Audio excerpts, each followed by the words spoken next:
Bonjour à tous, je suis Guillaume Lalu et je suis ravi de vous retrouver dans ce nouvel épisode de Course Épique. Course Épique, c'est le podcast Running et Trail qui vous fait vivre dans chaque épisode une histoire de course hors du commun. Athlète émérite, coureur confirmé ou anonyme passionné, quand la légende d'une course et la destinée d'un coureur se rencontrent, c'est dans Course Épique qu'elle se raconte. Course Épique, c'est un nouvel épisode chaque mercredi, mais c'est également chaque lundi matin un extrait de l'épisode à venir pour bien démarrer la semaine ensemble. Nous avons donc rendez-vous 2 fois par semaine. Et si vous souhaitez suivre notre actualité au jour le jour ou découvrir les coulisses du podcast, je vous donne rendez-vous sur notre compte Instagram courseepique.podcast.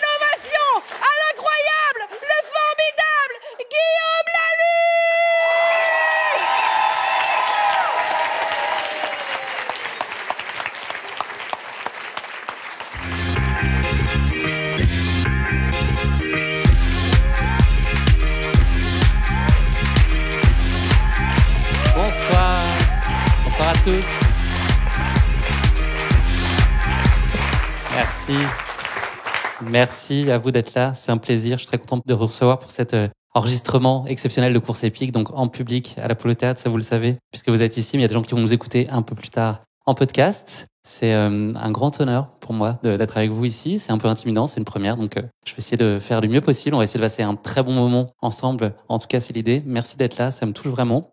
On est le 5 juin aujourd'hui, c'est la journée mondiale de la course à pied. J'ai découvert ça ce matin. Donc j'imagine que c'est plutôt de bon augure pour ce qui nous attend aujourd'hui. Je vais pas être tout seul ce soir sur scène, c'est plus intéressant. J'ai donc la chance d'avoir 2 invités avec moi, que vous connaissez, j'imagine, pour la plupart d'entre vous. Je vais vous les présenter. Je vais vous demander de faire un tonnerre d'applaudissements pour Anaïs Kemener, qui va arriver en courant.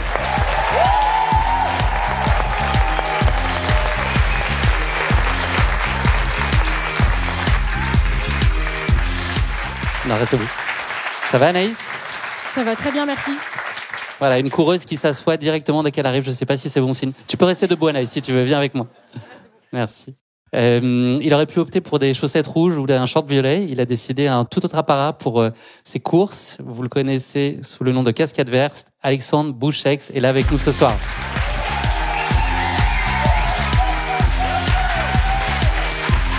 Salut Alex. Bienvenue.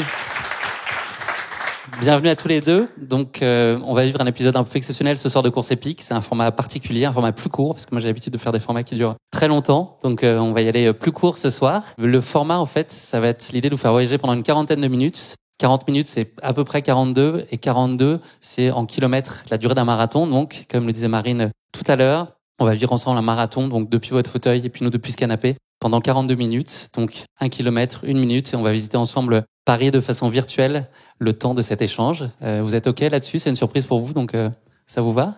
C'est parfait. 42 km, c'est parfait. OK. Alex, tu signes? De toute façon, on n'a pas le choix. Toi qui adores la route, tu dois vraiment être content. Ça va. J'ai la lumière, mais par contre, j'ai l'impression qu'il y a beaucoup de casquettes vertes là aussi. Oui, on l'a pas dit. Là, mon ego en prend un truc, mais comme ça, quoi. Il y a peut-être même des pancartes. Est-ce que vous avez des pancartes à montrer à nos amis? Alors, chacun lit sa préférée. Anaïs, si tu veux te rapprocher.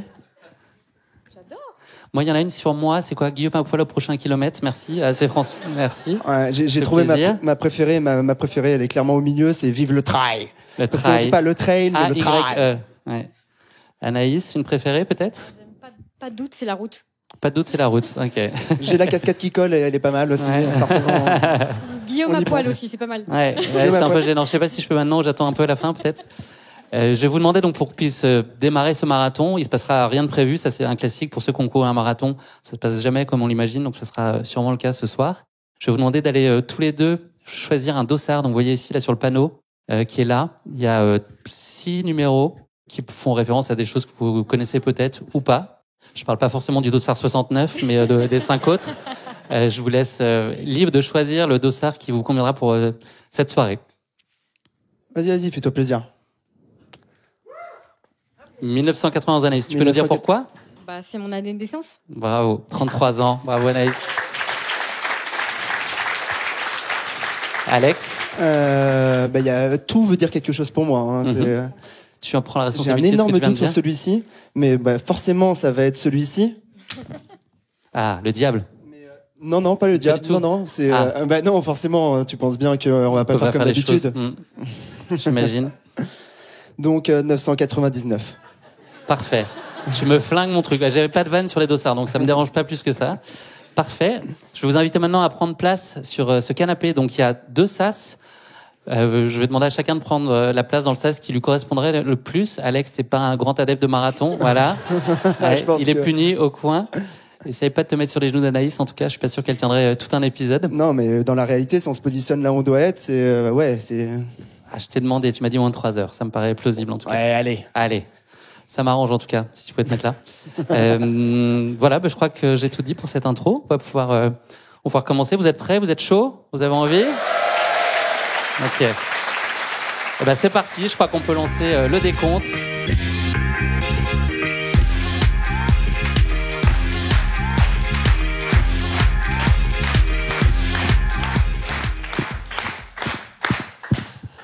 Merci beaucoup. Je vais commencer par faire une petite présentation de l'un et de l'autre. Je vais commencer par toi, Anaïs. Je vais faire une présentation dans laquelle s'est glissée une petite erreur. Donc, Alex, je vais demander de tendre l'oreille. Il y a quelque chose que je vais te dire dans la bio de Anaïs qui est complètement erroné. Donc, tu vas trouver, j'en suis certain. Anaïs, donc tu as aujourd'hui 33 ans. Tu nous l'as dit il y a pas très longtemps. Tu es né un 1er avril, mais ton signe zodiacal n'est pas pour autant Poisson. Tu résides en région parisienne et tu es encore aujourd'hui aide-soignante la nuit et athlète de haut niveau le jour et invitée au podcast le soir aussi. Et tu ne cesses d'accumuler les médailles et les records sur le terrain sportif. Donc, tu es double championne de France de marathon en 2016-2022. Tu as réalisé ton record personnel au marathon de Séville en 2024 avec un chrono de 2h28-48, ce qui te vaut cette place donc sur ce canapé, sinon tu serais de l'autre côté. Tu as commencé très jeune d'athlète. À 7 ans, tu as fondé 21 ans plus tard, en 2019, le club d'athlétisme La Meute Running à Mitry-Moret avec ton père Jean-Yves, qui est également ton entraîneur. Voilà, vous avez une relation très forte, on peut le dire. Dans un registre plus personnel, on va aussi en parler longuement ce soir. Tu as été diagnostiqué avec un cancer du sein en août 2015. Tu avais alors 24 ans, un cancer qui était à un stade avancé, stade 3/4, avec la présence de métastases ganglionnaires. En début de ta jeunesse et ton mode de vie sain, tu as dû faire face à cette nouvelle médicale, évidemment très difficile, nouvelle que tu n'as pas réussi à croire, en tout cas pas voulu croire. Toi qui battais alors tous tes records, tu étais en pleine forme, je crois on peut le dire sportivement. Tout se passait idéalement. Tu es connu pour ta spontanéité, ton enthousiasme, ton incroyable énergie, ton sourire aussi, démonstration. Voilà, je vous l'avais dit, solaire Anaïs Kemener, ça rime. Ton parcours t'a conduit à croire encore plus fort à tes rêves et à vivre intensément la moindre seconde sur le bitume comme dans toutes les autres dimensions de ta vie. Ça c'est l'instant poésie de la présentation. Alex, tout te semble conforme pour l'instant? Franchement, je t'ai rien oublié, je crois. Ouais. Dans un registre plus alternatif, tu as été jusqu'à un cycle 4 au conservatoire où tu as pratiqué 12 ans de saxophone. Bravo. On n'en a pas sous le coude, mais tu auras pu nous faire une démonstration ce soir. Et à l'âge de 12-13 ans, tu t'es également consacré à l'élevage de rats. Enfin, tu as sorti un livre le 3 avril dernier. Tout ce que je voulais, c'était courir. Alex, il y a quelque chose qui ne va pas dans ce que je viens de dire. Franchement, les rats, j'y crois. Ah, ok. Parce que j'ai déjà vu ton chien. donc ouais, le saxophone, ça me paraît un peu improbable. Anaïs, c'est le moment de dire la vérité. T'as raison, c'est fou. Bravo. Merci. Il est fort. Anaïs, à toi de tendre l'oreille, maintenant c'est à ton tour. Alexandre, tu es plus connu sur les réseaux et sur les sentiers sous le pseudo de Casquette Verte. Tu as aujourd'hui 32 ans. Tu résides à Saint-Mandé, à proximité de Paris. Tu travailles à temps plein chez un acteur de la communication extérieure. Ce qui va nous intéresser un peu plus particulièrement aujourd'hui. Tu es un ultra-trailer qui a su se faire une place dans le monde des courses d'endurance grâce à ta détermination, ton approche singulière de la discipline et bien sûr tes performances. Tu n'étais pas nécessairement destiné à devenir athlète, fêtard et ancien gros fumeur. Tu l'es plus, tu l'es encore un peu. Mezzo, ok. Tu as progressivement découvert le plaisir de la course à pied, la compétition depuis 10 ans maintenant. Chez toi, les règles traditionnelles n'existent presque pas. Presque pas. Pas de plan d'entraînement, c'est un mot qui est, je pense, interdit en tout cas de ton lexique. Pas de plan, pas d'entraînement. Pas de plan. Enchaîner 2 ultras en 3 semaines, il n'y a pas de problème. Boire une bière sur la ligne d'arrivée, aucun souci, avec plaisir.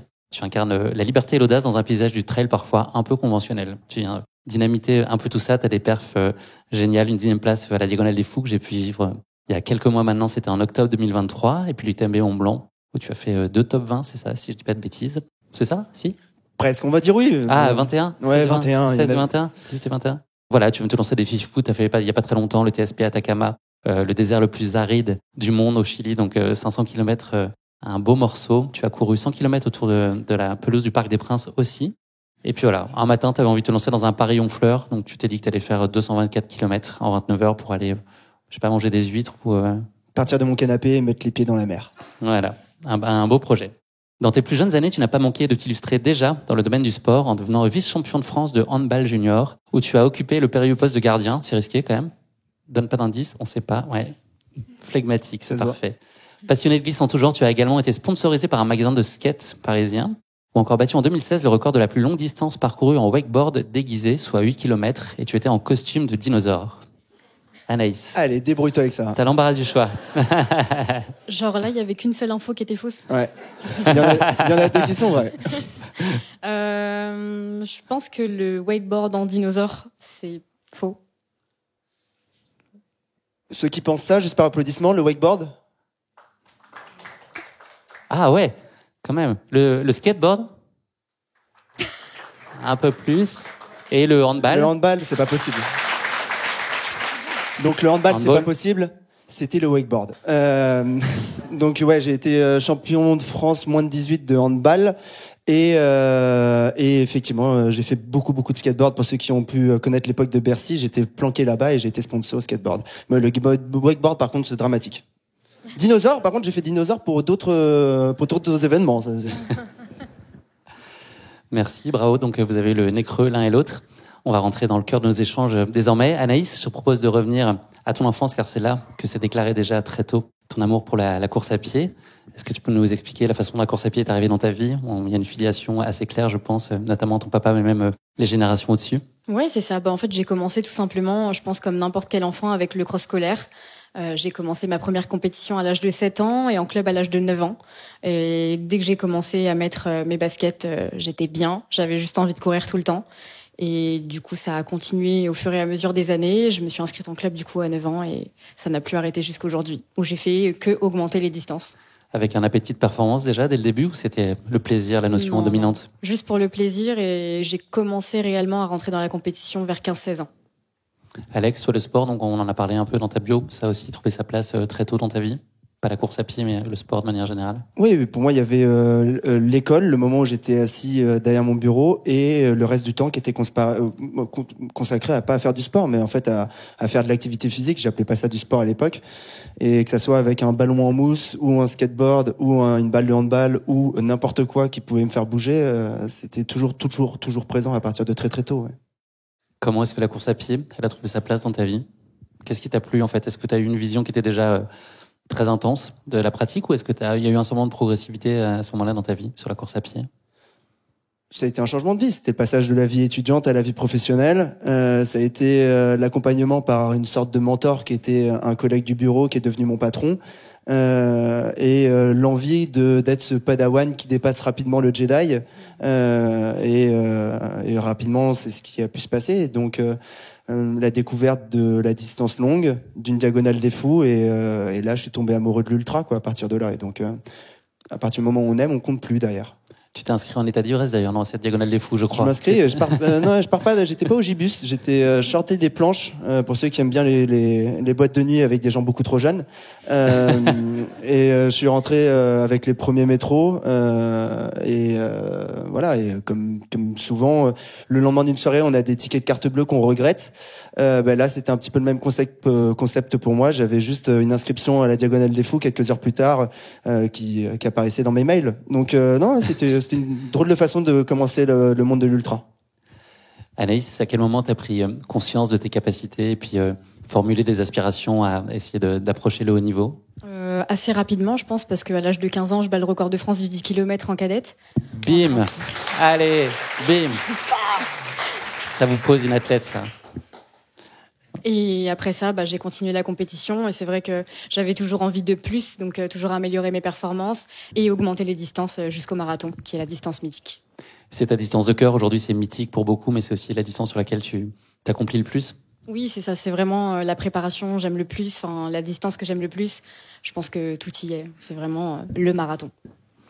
Alex, on l'a dit, donc c'est le mot qu'on ne prononce pas, c'est entraînement, plan, enfin pas de prépa en tout cas, c'est un mot qui n'existe pas. C'est quoi l'idée derrière ça? C'est la liberté, enfin c'est un refus des contraintes? Est-ce que c'est une très bonne connaissance de toi qui fait que tu fais les choses à ta façon et tu te gères toi-même? Parce que au début, je suis pas parti courir, je suis pas parti m'entraîner, je suis parti courir justement. Et parce que j'attache énormément d'importance à cette notion de liberté. Maintenant, c'est mon moyen de transport, c'est aussi mon tampon entre. Il y a quelques heures, j'étais derrière mon fichier Excel et là, je suis ici, je suis venu en courant et je vais boire quelques bières potentiellement, puis rentrer en courant. Donc, c'est devenu un mode de déplacement, mais au sens mode de vie du terme. Donc tu voulais pas payer de passe Navigo, c'est ça Tu voulais pas payer de passe Navigo? Sincèrement, là, pendant l'été, on sait qu'il va passer à 4 euros, donc faites des réserves, entraînez-vous. Hein, Anaïs, tu travailles, donc je l'ai dit tout à l'heure, tu es aide-soignante de nuit. Est-ce que c'est aujourd'hui un rythme qui te permet de pratiquer comme tu voudrais, t'entraîner dans les bonnes dispositions? Est-ce que tu as des aspirations à vivre un peu autrement et à pouvoir consacrer un peu plus de temps à la course à pied, ou est-ce que finalement ça t'ancre aussi, ça te structure d'avoir ce contrepoids professionnel très présent encore? Je pense que j'ai trouvé un bon équilibre justement avec le travail et la course à pied. Depuis 2024, je suis passée à mi-temps. Donc j'ai un aménagement de temps sportif qui a été autorisé par la PHP. Donc ça, c'est un vrai plus quand même dans mon quotidien parce que là, depuis avril, il y a eu aussi la sortie de mon livre. Donc ça me prend aussi pas mal de temps. Oh. Et sinon, c'était bien amené, franchement, le bouquin. Oui. Là. Ouais, on l'a rien vu venir. Wouh. Et je pense que j'ai trouvé le bon équilibre avec le travail de nuit qui me permet de m'entraîner l'après-midi et justement le fait de pouvoir travailler un petit peu moins maintenant et m'entraîner davantage et récupérer davantage. Alex, t'as fait ta lettre de DEM sur ChatGPT ou pas encore? Ta lettre de démission sur ChatGPT, ou est-ce que de bosser 40 heures par semaine, ça te va bien, et là aussi c'est un équilibre important pour toi? Non, mais puisqu'on fait un peu d'auto-promo, moi j'ai une Renault Safrane 120 000 km à vendre. Non, pas du tout. Moi, mon grand kiff, c'est justement de. Combien? Ça me fait rire moi-même, ça va pas du tout.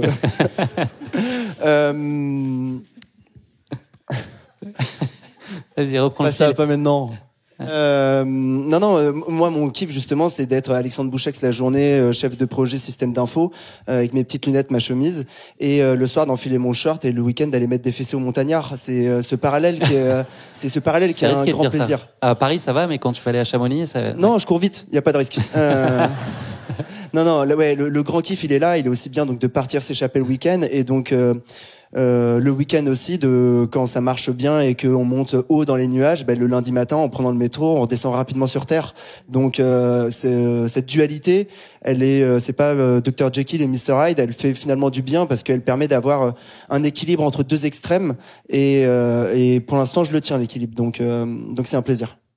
Anaïs, on peut en venir à l'aspect plus personnel de ta vie et la maladie à laquelle tu as été confrontée. Donc il y a un peu moins de 10 ans maintenant, donc je l'ai dit tout à l'heure, tu étais en pleine possession de tes moyens, en apparence en tout cas, tu te sentais très bien. J'imagine que l'effet de surprise a été d'autant plus fort. Comment est-ce que tu as reçu l'annonce de ta maladie? Est-ce qu'il y a une forme de déni quand on t'a annoncé ça? Comment l'as-tu vécu? Oui, donc en 2015, on me diagnostique un cancer du sein triple négatif assez agressif, qui avait des métastases ganglionnaires, donc il a fallu agir assez rapidement. C'est vrai que c'était un peu le coup de massue, parce que j'avais 24 ans et que je me sentais bien, je faisais tous mes records personnels dans le sport et je travaillais déjà à l'hôpital. Donc j'avais pas cette impression d'être malade, je me sentais pas malade. Je pense que réellement j'étais un peu dans le déni, et quand je voyais les patients que je pouvais avoir à l'hôpital, j'avais l'impression d'être à des kilomètres des patients que je pouvais voir. Et moi j'avais juste l'impression d'avoir un peu comme une grippe finalement, et que je disais à tout le monde ok, ça va aller. Ça a tout de suite été indispensable pour toi que le sport trouve sa place, continue en tout cas à exister d'une façon ou d'une autre, forcément un peu plus atténuée peut-être dans ton quotidien de malade, mais en tout cas que ce soit présent encore en fil rouge, qui t'a l'imposé peut-être au personnel médical autour de toi, qui l'entendait peut-être pas de cette oreille, mais toi tu as un peu appréhendé en fait cette période-là comme une course finalement? Bien sûr, ça a été ma thérapie tout au long des traitements, et j'ai pas arrêté de le répéter. J'ai un peu vécu la maladie comme un marathon, c'est-à-dire que quand c'était un peu plus difficile, j'étais au mur de mon marathon, et puis je me disais que ça allait être encore un petit peu difficile, mais que l'arrivée était proche. Donc finalement, ça s'est plutôt bien passé. J'ai eu de la chance d'être bien accompagnée. Justement, les équipes médicales autour de toi t'encourageaient à pratiquer le sport, ou ils mettaient un petit peu de modération dans tes aspirations? Moyen. Oui et non. T'as menti sur des certificats? J'ai un peu menti. Okay. J'ai un peu menti. J'ai quand même réussi à avoir mon certificat médical pour pouvoir continuer à courir, mais c'est vrai que c'était un petit jeu avec mon oncologue en disant non, pas de problème, je vais pas me dépasser, je vais pas faire plus que ce qui est possible, mais je faisais quand même des championnats. Ta pratique à ce moment-là, c'était quoi? Quel genre de kilomètres ou de durée tu pouvais faire jusqu'à par rapport à ce que tu faisais habituellement? J'essayais d'adapter mes traitements j'adaptais mes entraînements plutôt par rapport à mes traitements. Et c'est vrai que j'essayais de m'imposer entre guillemets 1 heure par jour. Donc c'était important de sortir, si c'était même marcher, courir ou faire du vélo. Mais c'était vraiment important de pouvoir sortir, voir des gens, voir des amis, garder ce lien social et pouvoir avoir l'impression de me sentir vivante et comme avant. Tu projetais quoi comme image au loin? C'était quoi le cap, ce qui te faisait tenir? Est-ce que c'était justement une compétition? Voilà, à quoi on s'accroche dans ces moments-là? Il y a plein de choses, j'imagine, mais voilà, ta perspective. Ouais, mes petites victoires du quotidien, c'était un peu ça. Je continuais à faire des compétitions pour voir où j'en étais. Et je me disais, l'objectif numéro 1, ça va être, une fois que j'aurai terminé les traitements, faire 40 minutes au 10 km, faire 38 minutes au 10 km, etc., etc. Ok. Moi, je fais 10 minutes de plus en pleine forme. T'as eu envie de quoi au sortir de ta maladie? La première chose que t'as envie de faire, est-ce que t'as retrouvé avec le plus de plaisir? C'est ça, c'est la course? Ouais, c'était la course. C'était vraiment ça. C'est l'envie de se dépasser, l'envie de montrer aux copains que j'étais encore capable de le faire. Ça a duré combien de temps? T'as été hospitalisée, filée de ton traitement, ça a duré combien de temps? La chimio, ça a duré à peu près 8 mois, la radiothérapie 2 mois, et après j'ai eu plein d'opérations de reconstruction et d'ablation. T'étais confiante sur le fait de retrouver ton niveau? Il y avait cette envie-là, ou est-ce que le simple fait de courir, c'était en soi suffisant? J'étais pas hyper confiante par rapport au fait de retrouver mon niveau, mais quand j'ai arrêté les traitements, ça s'est fait de façon assez naturelle. Et après, ouais, j'étais juste bien dans mes baskets. En fait, je voulais juste courir et être dehors avec tout le monde. Juste cette sensation de liberté, de pouvoir courir. Est-ce que tu penses encore à la maladie fréquemment? Est-ce qu'elle fait partie de toi par la force des choses, ou t'as occulté, mis ça sous une cloche que tu veux pas ouvrir? J'y pense de moins en moins. J'y pense quand même quand c'est Octobre Rose, quand j'ai plein d'événements de mon quotidien, j'y pense très très souvent quand même. Mais j'y pense de moins en moins avec le temps parce que maintenant ça fait bientôt 10 ans et c'est vrai que j'ai plus souvent envie de parler des performances et du sport actuellement plutôt que de la maladie. Tu as changé de quelle façon? Question un peu classique de avant-après, comment ressortir de tout ça? Qu'est-ce qui a été différent en toi? T'avais déjà toute cette énergie, cet enthousiasme, cette envie de vivre? Je pense que ouais, j'ai pas grand-chose qui a changé. En réalité, je suis juste redevenue la même que j'étais avant. C'est un peu comme s'il y avait eu une parenthèse qui s'était fermée le temps des traitements et puis aujourd'hui, elle est à côté. Tu as été tout de suite à très haut niveau puisque tu as été championne de France, c'est ça? Quelques mois après être sortie? Oui, quasiment un an après les traitements, je redeviens championne de France de marathon. Enfin, je deviens championne de France de marathon. On applaudit quand même. Bravo Anaïs. C'est beau derrière. Comment? C'est beau derrière, non? Alex, c'est de la route, ça va? Tu tiens le coup? Non, mais attends, tu te rappelles où j'habite? Anaïs, on va revenir à la course à pied. La course qui était la plus chère aujourd'hui, celle à laquelle tu as participé, qui a le plus de signification pour toi? Je dirais que c'est le marathon de Paris. Parce que c'est un marathon qui me tient quand même à cœur, c'est la maison, j'ai l'impression de connaître quand même assez par cœur ce parcours aujourd'hui. J'ai déjà fait 3 fois. Et ouais, j'aime beaucoup. J'ai l'impression de courir à domicile. Je me lève le matin, je vais direct à la compète. Je rentre à la maison juste après. C'est trop bien. C'est pas mal. On va arriver bientôt. Il se passe des choses imprévues dans le podcast. Je vous avais prévenu. Donc là, on arrive au kilomètre 18. On a, en ligne de mire, il y a un ravito. Normalement, il y a un bénévole sur le côté qui vous dit attention, ravito en approche. Il y a un ravito au kilomètre 18. Plus que de la descente.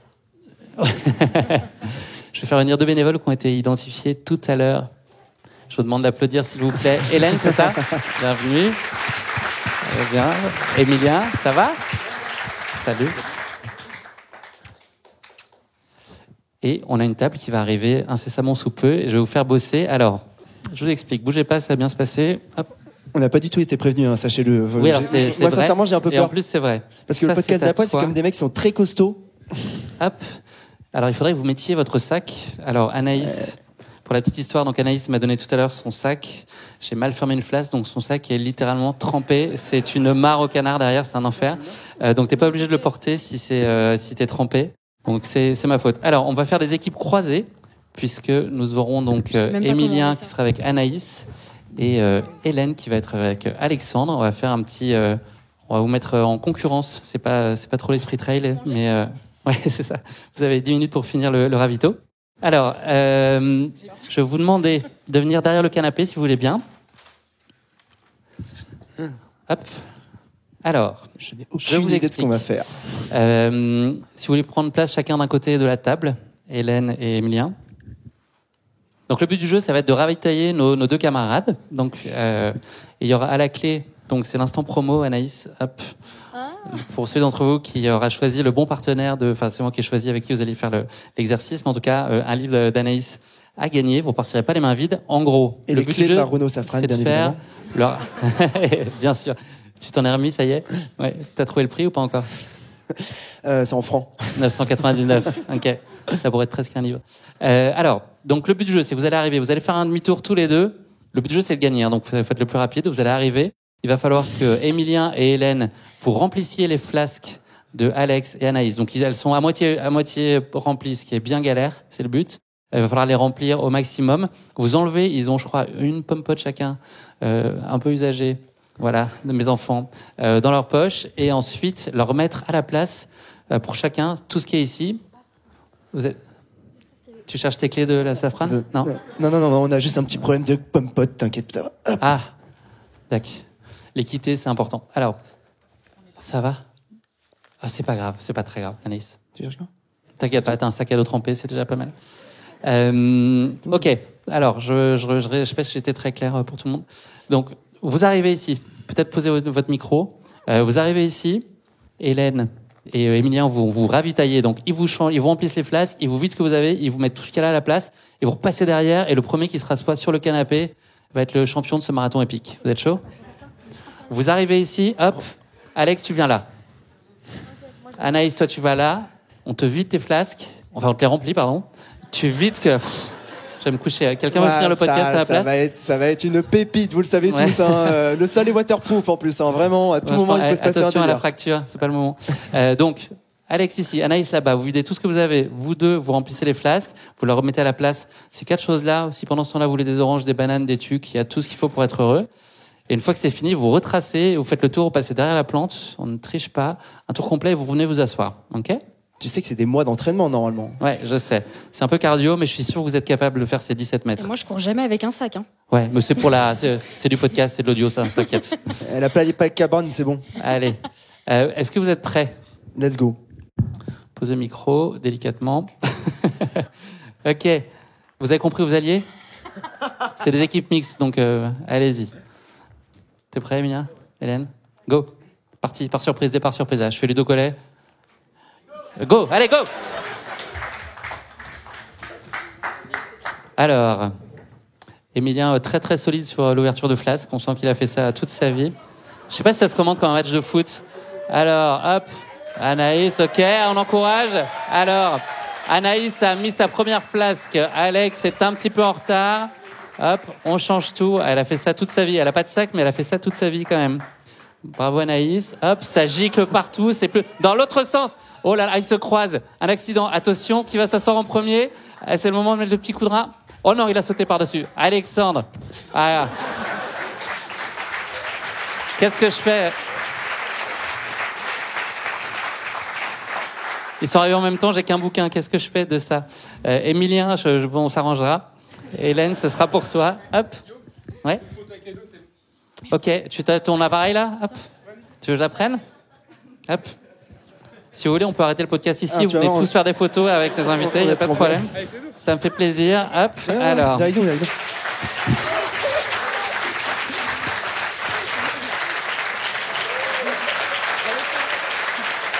Ça fera des souvenirs.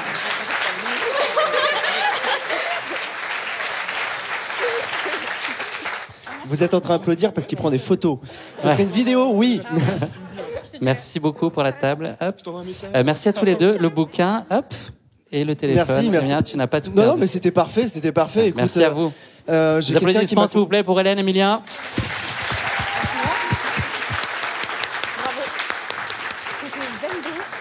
Ouais, t'as vu l'habitude, le non-stress absolu là-dessus.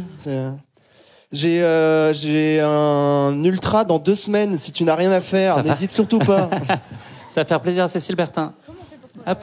Ouais, tu n'es pas obligé de le garder, Alex. C'est comme tu l'entends. C'est une seconde peau maintenant. Donc voilà, 4 minutes de ravito. Je pense qu'on a un peu dépassé, mais on est reparti au kilomètre 22.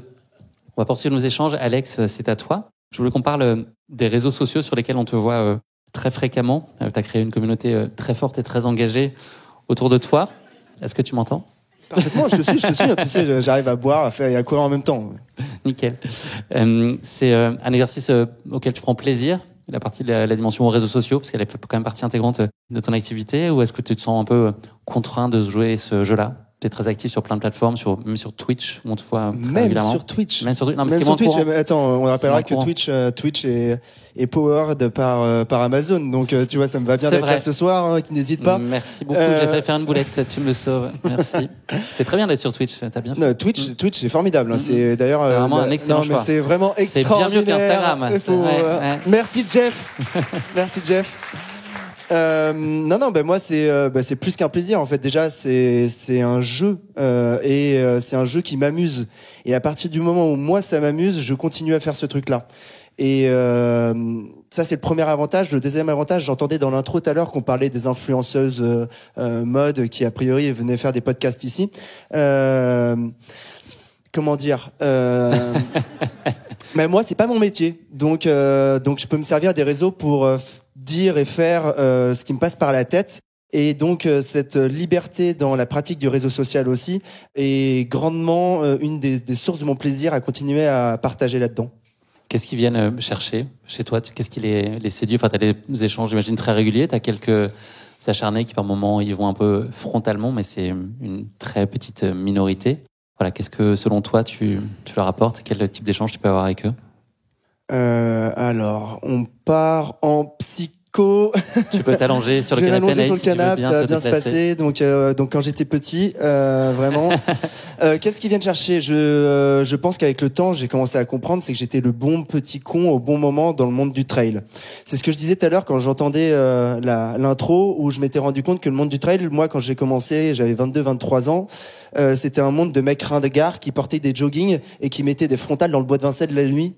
Et je comprenais pas trop le concept, et en entendant la conversation au départ, je me suis dit en fait c'est fou, maintenant il y a des gens dans le public qui participent à des marathons des sables, qui font des trucs en 57 heures, je sais pas qui c'est, mais c'est devenu un truc où ça c'est plus ringard du tout. Il y a une petite pas une hype là-dessus, mais il y a une représentation sociale de ça. Et moi, je suis arrivé dans ce torrent-là, et j'étais porté par ce torrent-là parce que j'étais le petit Parisien, un petit peu comme tout le monde, fêtard, un petit peu comme tout le monde, fumeur, pas comme tout le monde, qui s'est mis à la course à pied, qui a fait un semi-marathon et un marathon comme de plus en plus de gens, et qui allait un petit peu plus loin, chercher de l'ultra. Et beaucoup de gens maintenant font ça, c'est-à-dire que quand moi je me retourne sur une ligne de départ, que ce soit au Japon, à Hong Kong, à Chamonix, à Grenoble, n'importe où, c'est des grands sas de CSP+, qui ont besoin de... c'est pas une insulte. Hein. Tu vendras jamais ta safrane, hein. Clairement. C'est chic la safrane. Ouais, et donc en fait on se retrouve avec des CSP+ citadins qui partent s'éclater le week-end parce que métro boulot dodo c'est un peu trop anti-libertaire la semaine. Donc j'ai été parmi ce mouvement-là, et vu que j'en ai parlé, je pense que pas mal de gens se sont identifiés à ça, et on peut se dire si lui il le fait, pourquoi pas moi, quoi. Et moi c'est ce que je me suis dit au tout départ en regardant d'autres personnes. Donc je pense que ça vient de là, tout simplement. Est-ce que tu as toujours eu cette vision un peu alternative des choses? On se connaît un peu, on a passé pas mal de temps ensemble, et les projets sur lesquels tu te positionnes, ou parfois quand on réfléchit à des choses ensemble, il y a toujours cette idée de faire un pas de côté, de prendre les choses différemment et faire du jamais vu, jamais entendu.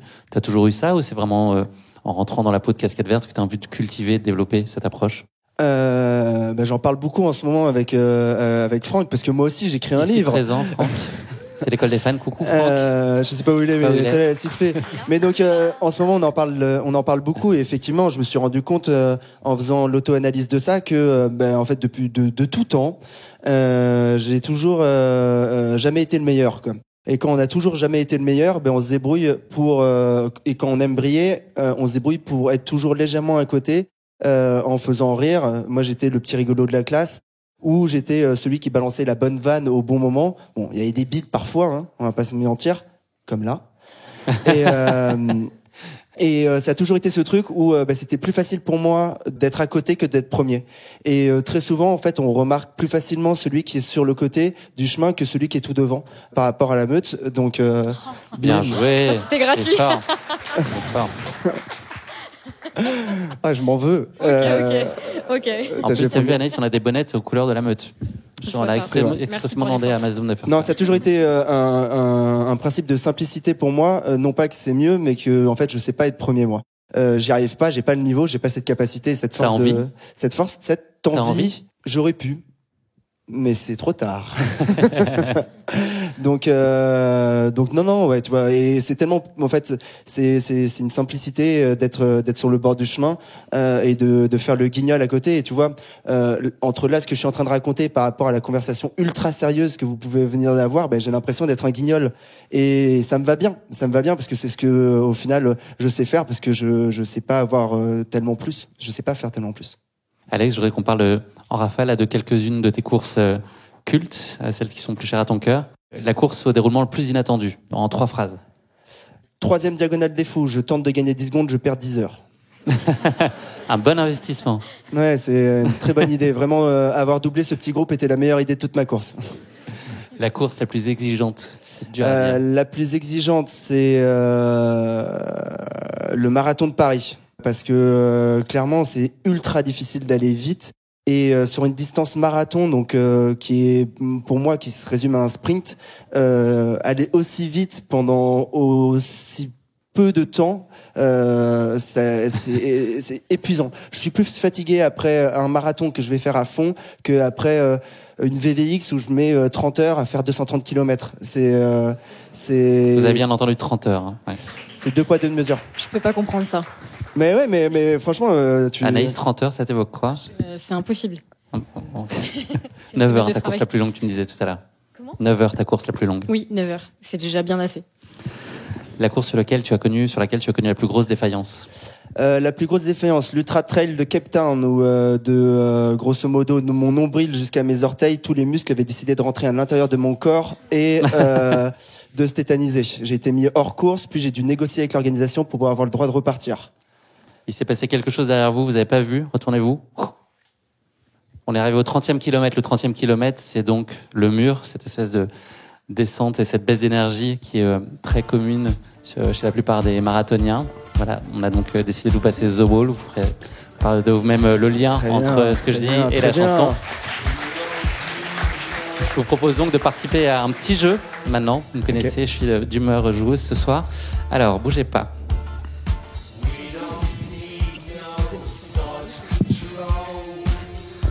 J'ai 2 pintes, alors 2 pintes vides, une pour chacun. Hop, il est énorme, effectivement. La taille elle-même. Hein. Alors, je vous explique, c'est peut-être pas très explicite. Je vais vous poser quelques questions donc dans cette rubrique exceptionnelle qui est le Murchmallow, jeu de mots que vous apprécierez aussi. Donc c'est à mi-chemin entre la maçonnerie et la friandise, voilà. C'est un format de questions-réponses un peu décalé, histoire de compliquer ou de sublimer un peu ce moment. Je vais vous demander à la fin de chaque réponse de manger un chamallow. Voilà, ça devrait donner un truc assez marrant. Donc il y a 7 questions, 7 chamallows. Et le gros, vous pouvez décider de le garder pour la fin, quand vous voulez. Voilà, libre à vous. On sent une sérénité totale de votre part. Ça va aller? Pas de souci. Écoute, c'est pas d'allergie à déclarer. Non, est-ce que j'allais dire, il y a pas de sésame ou de kiwi dans le chamallow, c'est bon? Laïa, non. Non, on est bon. Non, on est tout bon. Ok. En même temps, si tu viens tout bleu, ça peut peut-être aider le podcast à marcher encore plus fort. S'il se passe un truc là, bien évidemment. Peut-être m'aider. Alors, je pense qu'on peut passer sur la lumière sur Alex. Non, oui, si, c'est ça, sur Alex, c'est bien ça. Excusez-moi. La lumière qui fait peur. Tout de suite, ça crée une ambiance de dingue. Alors, Alex, donc 7 questions, tu réponds un chamallow, ok? Donc à la fin, ça va être une bouillie probablement. Je te pose une question, tu me réponds et tu prends un chamallow. Ok. C'est tout bon? Il n'y a pas d'objectif de vitesse? Il n'y a pas d'objectif, juste du plaisir. Là, on est vraiment que sur de la grande régalade. Alex, si tu pouvais courir une course dans n'importe quel univers fictif, un film, un livre, une série, lequel choisirais-tu? Waouh, non, mais là c'est des questions où la réponse. Ah oui, j'ai pas dit. Vous avez un joker si vous voulez. Vous pouvez dire un très longue.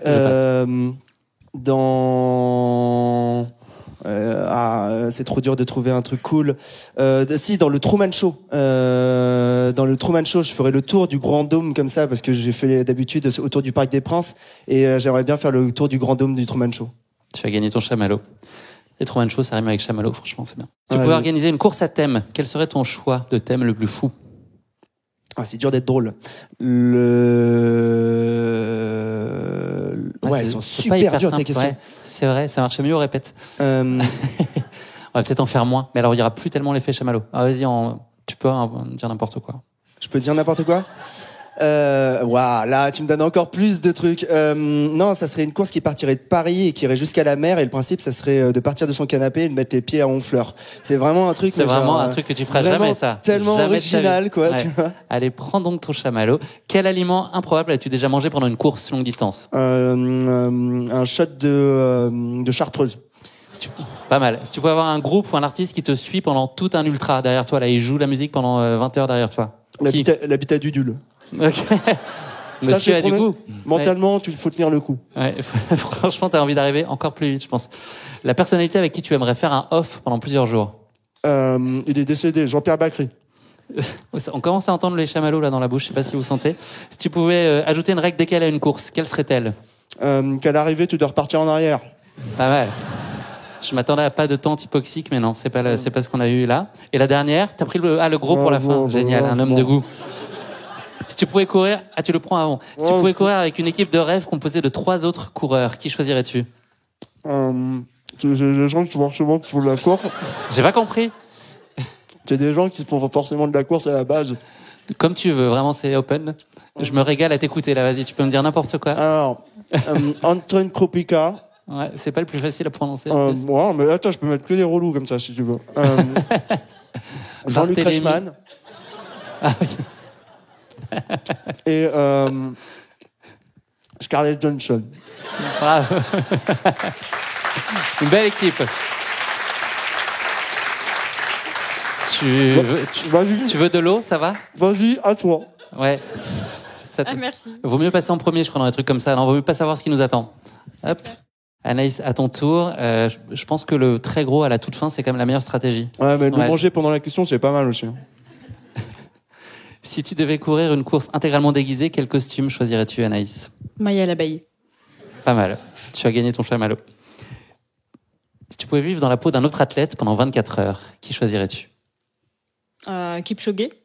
Pas mal. Mais c'est dur, là, je peux pas. J'ai pas fini. T'en es sur le premier encore? Ok. T'étouffes pas non plus. Hein. Non, ce jeu ne vaut pas la chandelle. La chose la plus inattendue que tu aies vue sur un parcours de course? Des gens déguisés en dinosaures. Pas mal. Alex, c'était pas toi? Non, mais régulièrement, il y en a juste avant la tête au vent sur la course de Chamonix. Effectivement. Théo Détienne était en dinosaure pour encourager Courtenay au dernier UTMB. Effectivement. Absolument. Je sais plus si je Ça va, Anaïs? Non, je pense que tu l'as pas pris. Elle l'a pris? Vous l'avez vu prendre ou pas? Okay, non? Ok. Anaïs, désolé. On a le replay. Ouais, on a la VAR. Il faut que tu prennes. Si tu pouvais courir une course dans un style musical spécifique, lequel choisirais-tu? C'est un peu la même question qu'Alex, mais là, tu tapes le même style. Un style musical. Non, tu n'es pas obligé. Tu voulais en chercher d'autres? J'arrive plus à me concentrer, là. Un style musical pendant toute une course. Moi, ce serait plutôt du reggae. Oh la vache. Ouais. C'est bon, ça. Et tu t'endors au bout de 2 kilomètres, non? Même pas. Même pas, ok. Si tu pouvais te téléporter là maintenant, n'importe où, sur une course, où est-ce que tu irais? Ah, t'as fait le gros déjà, là? Non. Tu peux répéter ta question, si tu pouvais te téléporter, voilà, sans avoir de chamallow dans la bouche, où est-ce que tu irais faire une course, là? À La Réunion. Ok. La Diag? Non. Pas Plus du petit? tout. Non, d'accord. Beaucoup plus petit. Un truc sur route, très roulant. Tac. Ça va être compliqué, mais bon. Et enfin, si tu pouvais courir une course dans une époque passée, quelle époque choisirais-tu? Les dinosaures, après? Non, ça peut être pas mal. C'était bien ça, les dinosaures. Ouais, Même pas besoin de se déguiser, ils sont là à disposition. Peut-être la préhistoire, ouais, t'as raison. Préhistoire. Ça serait pas mal. Faire courser par des dinosaures. On peut les applaudir, c'est quand même galère, ce truc. Merci beaucoup. Ah, il t'en reste un. Ouais, merci. Ah, non, ok. non, attends. Ok. Je me suis fait avoir. Peut-être. Hop là, n'hésite pas. Allez, c'est la tournée. Hop. Merci. Grand pic de glycémie maintenant. Hein, Ah. on va s'installer. Tout le monde dort dans 2 minutes. C'est bon pour la suite. On peut reprendre cette dernière ligne droite. On est au kilomètre 34. Profitez du paysage derrière, c'est quand même joli, la Tour Eiffel. J'essaie de gagner du temps avec le chamallow. Hop, là. Moi, j'ai pas de flasque pour boire. Ok. On va parler d'avenir, donc maintenant, sur les quelques minutes qui nous restent. Merci. J'avais jamais imaginé cette scène de ma vie. Mais... Ouais. Merci, ça me touche. C'est un beau témoignage d'amitié, je le prends comme ça en tout cas. On va parler d'avenir. Anaïs, est-ce que tu peux nous parler un peu de tes projets sportifs là pour cette année 2024 ? Qu'est-ce qui t'attend dans les semaines et les mois à venir ?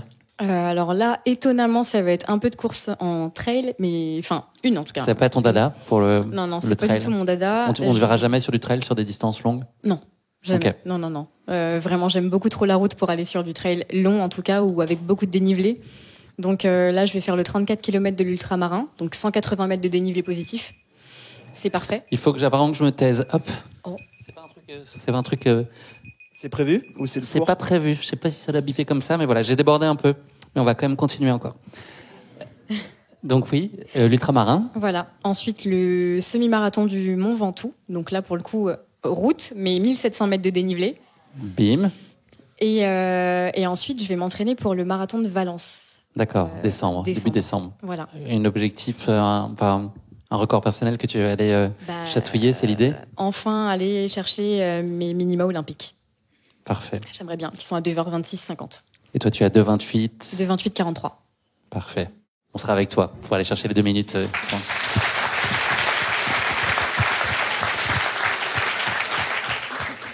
Alexandre. Ça va être très long. Ouais, alors, vas-y, tu as encore 6 km pour nous parler de ce qui t'attend pour cette année. Ok, donc là, on est en train de rentrer dans le bois de Boulogne. On finit la côte. Bien sûr que c'est une côte. Elle me dit bien sûr, c'est une côte. Bien sûr que c'est une côte. Après, les cols des ponts. N'oublie pas les bâtons, Anaïs, la prochaine fois. Ouais, ça peut aider. La violence. Alors, qu'est-ce que je fais moi, dans 9-10 jours, je fais l'Ultra 01. L'objectif est clairement de faire un quadruplé, c'est-à-dire que je l'ai gagné 3 fois, et cette année, je vais essayer de mettre la pression aux autres dès maintenant, en disant que le but, c'est de le gagner. Donc, c'est ma stratégie, hein, c'est juste de mettre la pression Tu ne mets pas avant. la pression à toi-même du tout, par ailleurs. Aucunement. Derrière, je passe l'été à Paris pour tenter de préparer l'Ultra Trail du Mont Blanc uniquement dans le bois de Vincennes.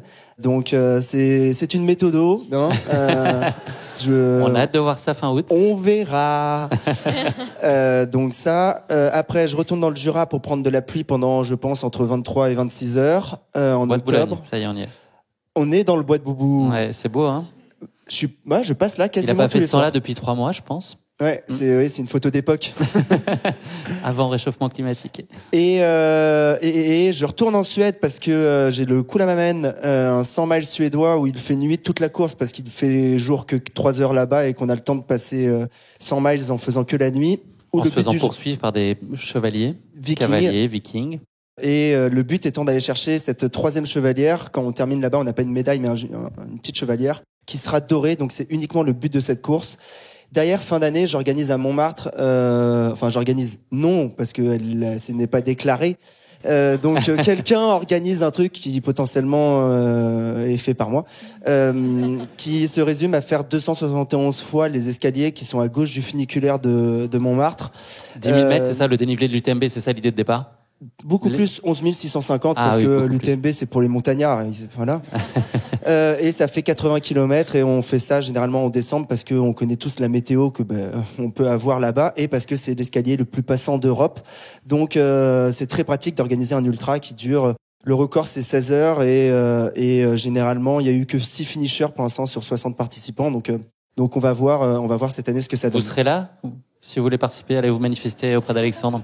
Ça va être ce qui est très sympa en fait. Ça part en autopromo. Ce qui est très sympa là-bas, c'est que il y a un bar aux 3/4 de l'escalier qui permet un ravitaillement parfait pour les connaisseurs. Donc non, une année un peu plus sage que les autres années. J'ai été un petit peu le diable moi sur les 6 premiers mois de l'année. Donc là, je vais me calmer un petit peu pour courir tranquillement. Le début de la sagesse. Le début de la sagesse. La bamboche, c'est terminé. Vous comprendrez pourquoi. Pour cette année, elle sera réussie. Pourquoi ? Comment, Anaïs ? Qu'est-ce qui fera que 2024 sera une belle année pour toi ? Parce qu'on s'entraîne dur toute l'année, qu'on adore ça, qu'on prend du plaisir, qu'on met des paillettes, qu'on met des rubans et tout roule. Vous voyez la vie en paillettes. Je sais pas qui a la pancarte. Voilà. C'est marqué là. On ne sort pas le Guillaume à poil au prochain kilomètre.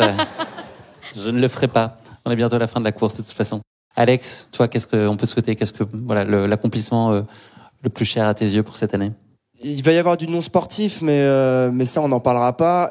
Sur le sportif, l'UTMB, le but est juste de terminer au moins une demi-heure devant un mec qui s'appelle le Duc de Savoie, pour ceux qui connaissent, pour bien lui rappeler. Voilà. Hugo Safran? Non, Hugo Ferrari. Hugo Ferrari, Okay. ouais. Ah, très très bon. Ouais, ça vient du cœur, ça vient du cœur. Je crois que c'est Hugo Safran by Dacia. Mais oui, non, le seul but du jeu, il est de continuer à s'amuser et idéalement un peu devant. Ouais.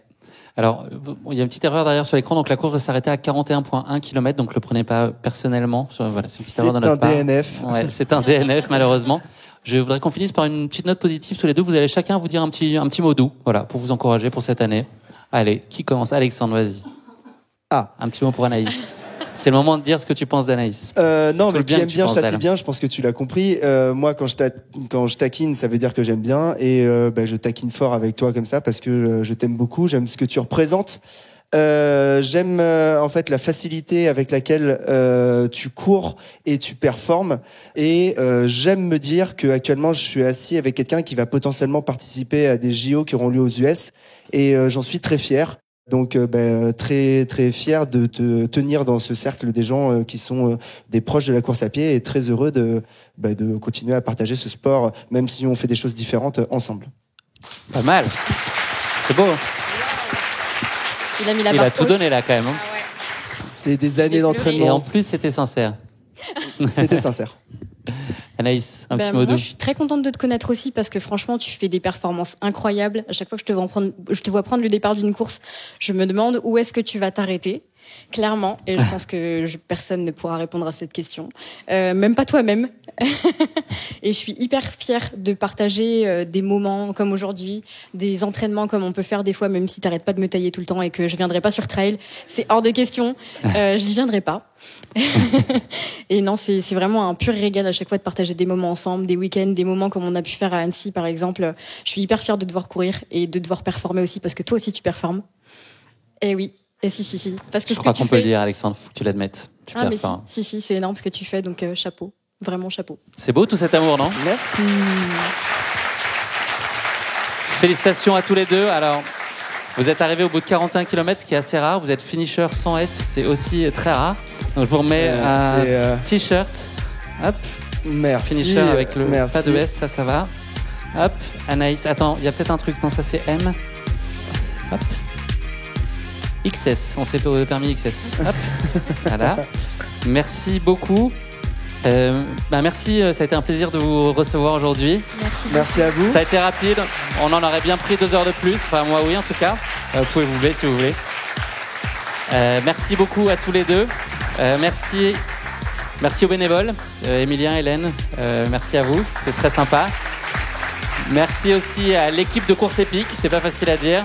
Laïa qui est ici, qui a contribué très largement à cet événement, qui a fait en sorte que tout se passe bien. Donc merci à elle, merci à Clara qui fait des animations derrière. C'est le moment remise des Césars, un peu long les remerciements.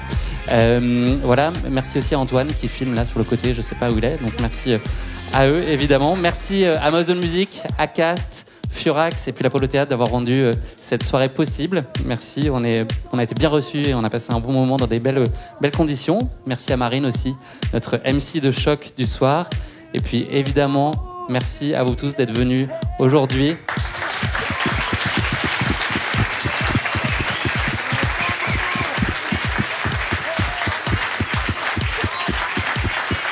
Ce qu'on aime tous, je pense, de la course à pied, c'est cette idée de partage. J'espère que voilà, vous vous êtes retrouvés en ça dans cet enregistrement de ce soir. J'espère que vous avez passé un aussi beau moment que nous, en tout cas. Et puis je vous laisse désormais entre de bonnes mains, des grandes mains, puisque ça va être, on va parler basket et NBA. Donc profitez bien de First Team qui va arriver derrière, et vous allez avoir la chance de revoir Marine faire une emballante transition entre les deux. Voilà. Donc merci à tous et à très bientôt. Écoutez Course Épique, continuez. Merci de votre soutien. C'était un super moment. Merci Guillaume. Merci beaucoup.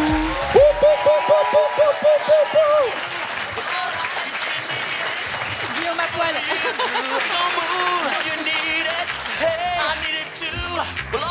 Faites du bruit pour Guillaume, Anaïs et casquette verte s'il vous plaît.